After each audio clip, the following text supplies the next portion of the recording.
Nearly 15 million trees are cut every year to meet human need, and sometimes they greed. Today, nature trembles where man passes.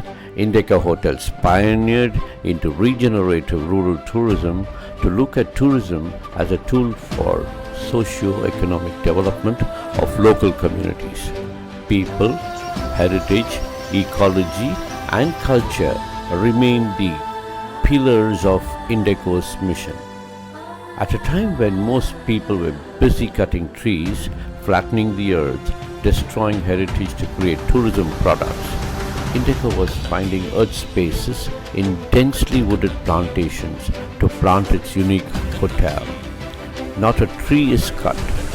Used wood from knocked down old buildings are used. Curated by nature, INDeco's Lake Forest Hotel has grown to a beautiful 80-suite hotel and win the global recognition of being the 6th best idea to save planet Earth.